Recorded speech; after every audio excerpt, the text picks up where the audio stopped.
Let's call her Michelina. And Michelina, oh, she's about to go through something so horrifying, it sounds like it was ripped straight out of a nightmare. A nightmare starring her fiancé, Marcin Kasprzac, who's about to turn her world into a literal graveyard. You see, it's May 28th, 2011, and Michelina is just living her life in Huddersfield, England. She's a young mother, a fiancé, and someone who probably thought she had her whole future ahead of her. But little does she know, that future. It's about to involve duct tape, a cardboard box, and 88 pounds of dirt. Marcin Kasprzac, her fiancé and the father of her child, isn't exactly the guy you'd want in your corner. In fact, he's about to become the reason Michelina has to fight for her life.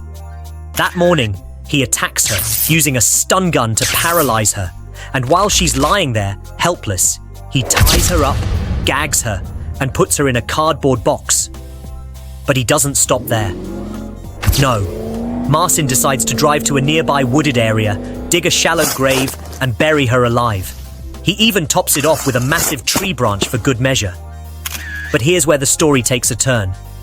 Michelina isn't just any victim. She's a fighter. After being left to die, she somehow manages to keep calm, stay focused, and use the one thing Marcin couldn't take from her, her engagement ring. That diamond? It becomes her lifeline. She uses it to cut through the bindings, claw her way out of the box, and dig herself free from the dirt and the branch. And then, with the kind of determination most of us can't even imagine, she makes her way to the road and flags down help. Now, let's talk about Marcin for a second. This guy thought he could get away with burying someone alive. He thought this was some foolproof plan. But Michelina, she wasn't going to let him win. Once she escapes, she doesn't just survive. She ensures Marcin faces justice. So police arrest Marcin immediately. Of course, he didn't do it alone. His friend Patrick helped out. The trial is nothing short of chilling.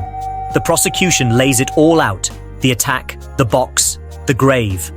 They show that this wasn't just some spur-of-the-moment crime. It was planned. Marcin is found guilty of attempted murder and sentenced to 20 years in prison. His accomplice, Patrick Boris, gets 4.5 years for kidnapping.